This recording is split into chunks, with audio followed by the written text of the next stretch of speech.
Hi friends. So I have a little game I'd like to share with you.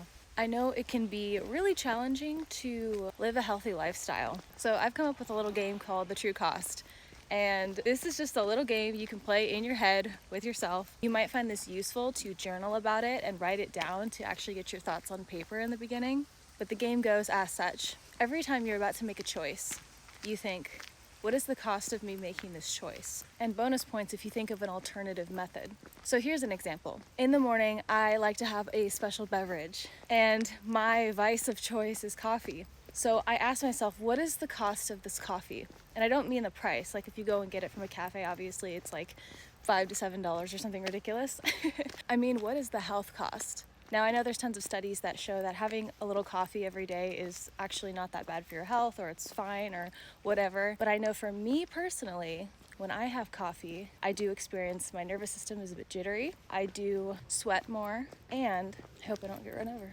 And by the end of the day, my eyes are a little blurry, and I definitely do feel that caffeine drop that we all know and love. So that's a negative cost associated with me choosing to have coffee in the morning. A positive would be I love the taste and smell of coffee. I like to mix cinnamon and honey and oat milk in my coffee, and it's the most delicious, magical drink in the world. It makes me happy. When I do receive that energy boost, it makes me feel more excitable, more energized, can push myself further. It's fun. So those are some positive things that come with choosing coffee. Now let's take an opposite alternative that I could choose to coffee, green tea. Now, I actually love tea. I am a tea girly. I love organic green tea.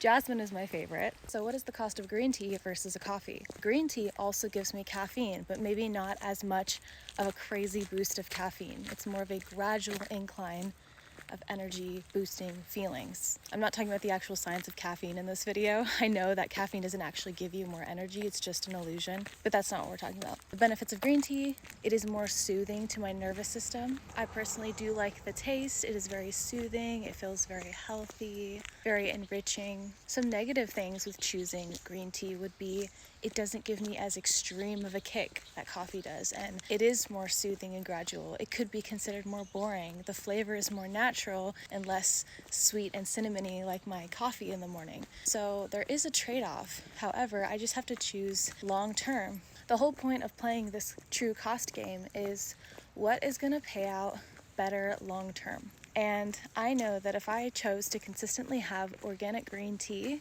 every day versus coffee, I would have better health effects on my skin and my nervous system. Now, I'm not a coffee fiend by any means. I actually am quite sparing. I only have like maybe half a cup to a cup of coffee. I usually don't have espresso. It's usually just brewed coffee. So because of moderation, it's not really like it's really killing me. However, these are little opportunities every day to play the true cost game.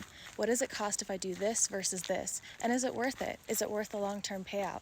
Living a healthy lifestyle doesn't have to be boring, and it doesn't have to be hard. It can be literally just playing little games with yourself or doing micro changes in your routine in order to stack that up over time and have big results. When you are doing tiny, micro, consistent acts, it stacks. This is actually something that I tackle in my 6-week positive habit challenge. This is a program that I created to help you implement and solidify healthy habits into your daily life, so it just becomes your life. It just becomes your lifestyle. You don't have to think about it. You don't have to go to all these great lengths to spend 2 hours every day at the gym, or only eat organic, plant-based, flavorless food, or anything like that. It's 6 weeks worth of material. There are 5 activities for every week, so you get 2 days off. There are yoga classes, guided meditations, tutorials, and journaling prompts. This is exactly the program that I would have loved to have when I was trying to manage my crazy life.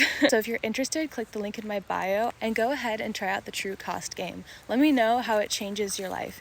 Even if you still choose to make the same choices you've been making, it's still fun to bring that little bit of awareness and mindfulness to the choices that you choose to make in your life. Plus, who doesn't love to spice up their life with fun games? I love to play games with myself all the time. It keeps my life interesting, it keeps me happy, it keeps me energized, and that's just something that I want to see more of in the world. I want to see more people playing games with themselves and others. Good kinds of games, not bad kinds of games, guys, okay? Anyway, have a beautiful rest of your day, and remember to stay grounded, friends.